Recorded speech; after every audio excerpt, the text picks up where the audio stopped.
बिस्मिल्लाहिर्रहमानिर्रहीम, अस्सलाम वालेकुम।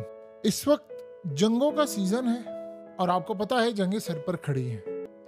आज जरा देखिए इंडियन आर्मी चीफ ने क्या कहा है। उसने कहा है कि मैं इंडिया की कौम को कह रहा हूं, एक लंबी और खतरनाक जंग के लिए अब आप तैयारी करें। लंबी जंग का उसने जोर दिया। कहता है कि जब यूक्रेन की जंग शुरू हुई तो सबने ये सोचा था कि जंग 10 दिन में खत्म हो जाएगी। 4-4.5 साल हो गए हैं, ये जंग खत्म नहीं हुई।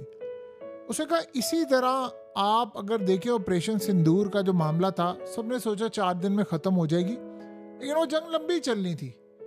मैं अब कह रहा हूं कि अब ये जो जंग होगी ये बड़ी लंबी होने वाली है। और जाहिर सी बात है, इंडिया ने पाकिस्तान के खिलाफ जंग की बात की और तो कोई जंग की बात नहीं की। तो उसने कहा मैं अपनी कौम को कह रहा हूं कि तैयारी कर लें और इस जंग में भरपूर आखिरी हद तक टेक्नोलॉजी इस्तेमाल होगी और ये बड़ी लंबी जंग होने वाली है, लिहाजा आप इसकी तैयारी करें। अगर कोई ये समझ रहा है कि ये ऑपरेशन सिंदूर या ये जंग जो है वो खत्म हो जाएगी बड़ी जल्दी, तो अब इस दफा ऐसा नहीं होगा। अब जरा सुनिएगा इंडिया ने किया क्या है। देखिए, इस वक्त आपको पता है कि एशिया में खास तौर पर पहले श्रीलंका, फिर बांग्लादेश, अब नेपाल, इंडिया के बॉर्डर पर इस वक्त आ चुकी हुई है ये तमाम सूरत हाल। और असम का मामला आप सबके सामने है। मोदी के खिलाफ चार्जशीट तैयार है। आपको पता है इंडिया में वाइस प्रेसिडेंट इलेक्ट हुआ है और हैरानकुन तौर पर 15 वोट्स कम मिले हैं। जो इंडिया अलायंस था उसके 15 वोट्स कम हैं, यानी 315 में से 300 वोट्स मिले हैं। मोदी की गवर्नमेंट इस वक्त सिर्फ एक झटके की मार है और ये झटका टूटा, गेम खत्म। ये 15 वोट्स उनके लिए बहुत बड़ा झटका और ये हत्ता कि उन्हें वाइस प्रेसिडेंट इलेक्ट कर लिया है, लेकिन ऐसा नहीं हो पाया कि वो वोट मिले। तो असल में मोदी का अब ठहरना नामुमकिन है, ज्यादा देर वो ठहर नहीं सकता। उसने एक ही काम करना है, अपने आइडियल और अपने बॉस, रूहानी बॉस कह लें या कुछ भी बॉस कह लें, उसके नक्शे कदम पर चलेगा। रूहानी बॉस उसका है नेतन्याहू। अब वो क्या करेगा? ये करेंगे जंग। ये जो आपको आर्मी चीफ ये सारे इनके जो कह रहे हैं ना, प्रोलॉन्ग वॉर होने वाली, बड़ी लंबी जंग होने वाली जिसकी आप तैयारी करें, असल में ये होने जा रहा है। ये बिलियंस ऑफ डॉलर्स की जंग होगी इंडिया की जानिब से।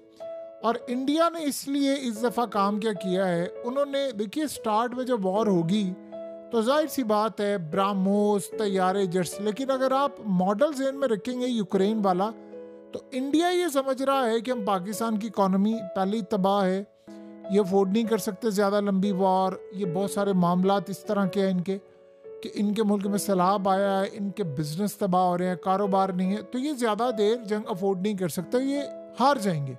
तो अमेरिका का हम पर प्रेशर नहीं आएगा, ये इंडिया की काम ख्याली है। जबकि ऐसी सूरत हाल जब होगी तो पता चलेगा, जब आपके पास सारे वसाइल ख़त्म हो जाते हैं तो फिर आपके पास न्यूक्लियर तो है ना, तो हम बहुत सारी हमारे पास चीज़ें, ठीक है उनकी इकॉनमी हमसे बहुत बड़ी है, लेकिन जब बात आएगी लड़ाई की तो फिर आप देख लेंगे कि हमने तैयारी क्या की है। हमारे पास अल्हम्दुलिल्लाह असला है और हमारे पास एक अच्छा सप्लायर दोस्त भी है, चाइना।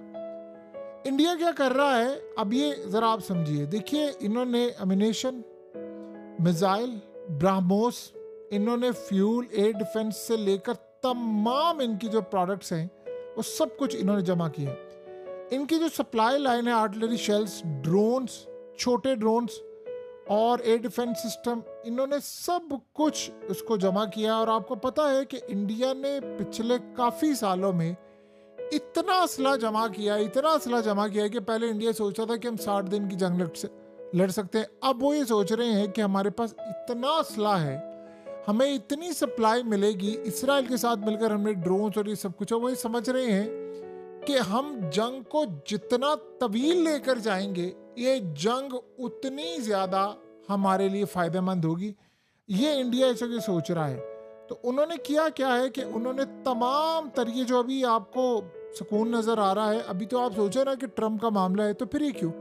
ये सब कुछ सिर्फ इसलिए हो रहा है कि वो जंग की तैयारी उन्होंने की हुई है और वो सब कुछ कर रहे हैं। आप इमेजिन करें, जब मोदी ने इलेक्शन जीतना होता है तो मोदी हमला कर देता है, जंग कर देता है। ये बात 1 मिनट के लिए आप सोचें, 2 मिनट इस सिचुएशन को अगर आप देंगे तो आप समझ आएंगे।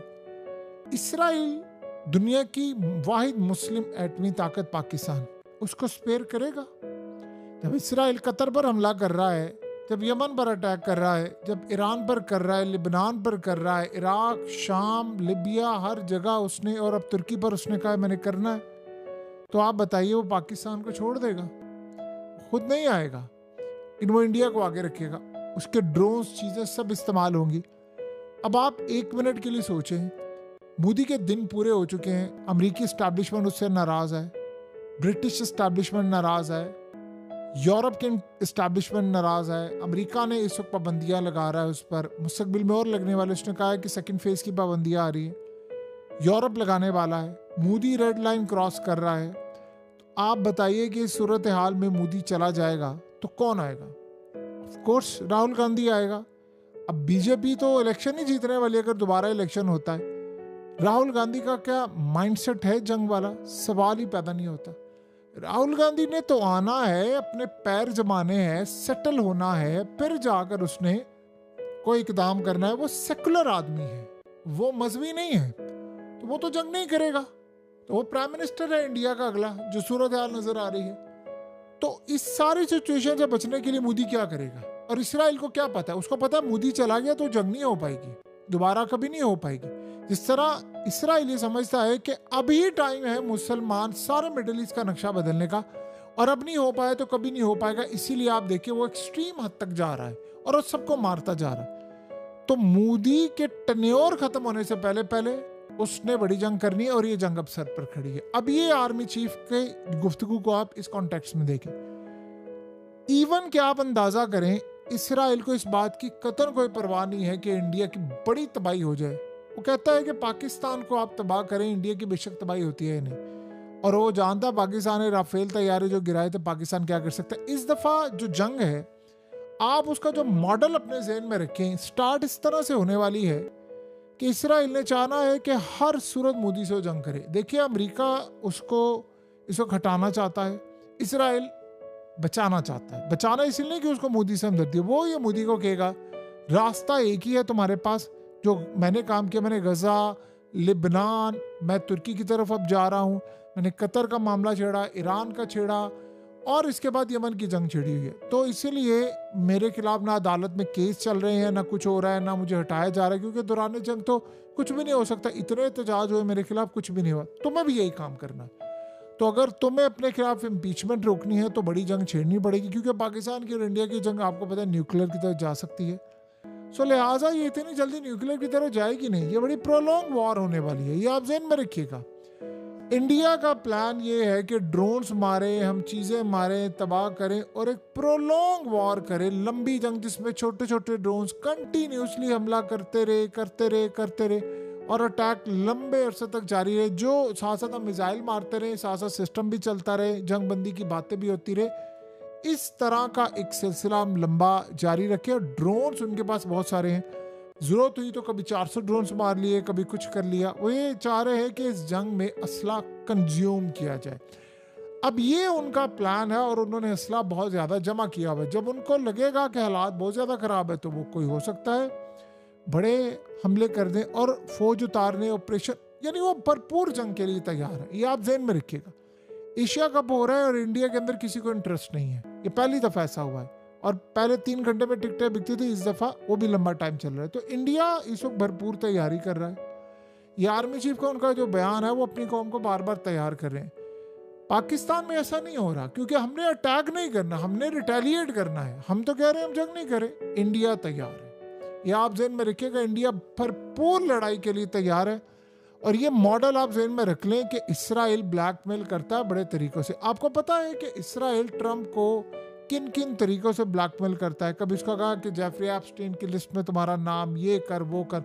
तो ये सारे का सारा जो मसला है वो इसराइल करता है। और ट्रंप को आप देखिए उन्होंने कैसे सीधा किया। ये ट्रंप ट्वीट कर रहा था ना नेतन्याहू के खिलाफ, आज देख ले क्यों नहीं कर सकता, औकात नहीं है उसकी इतनी। तो मोदी को इस्तेमाल करना, उसको पता है कि पाकिस्तान के खिलाफ अगर अब ना किया, बीजेपी का टाइम पूरा हो रहा है, तो फिर कोई नहीं कर सकता, एक मोदी है जो कर सकता। और आपको पता है राहुल गांधी और इन सब ने इसराइल से, यानी इनकी जो कांग्रेस पार्टी है, उन्होंने सीक्रेट रिलेशन बनाए रखे हैं इसराइल से। ओपनली कभी रिलेशंस नहीं थे। तो इंडिया के अंदर मोदी ये पहला प्राइम मिनिस्टर था जिसने आकर ये काम किया, और यही वो वजह है कि सारे के सारे मामला हुए। लिहाजा अब ये बड़ी जंग आपके और हमारे सर पर खड़ी है, ये होने के लिए जा रही है। उनके आर्मी चीफ ने जो बात कह दी उसके लिए आप तैयारी करें, भरपूर जंग होने वाली है, इंडिया तैयार है, और बड़ी प्रोलॉन्ग जंग है। उन्होंने जंग लंबी करनी है, छोटी जंग नहीं वो करेंगे, लंबी जंग करेंगे।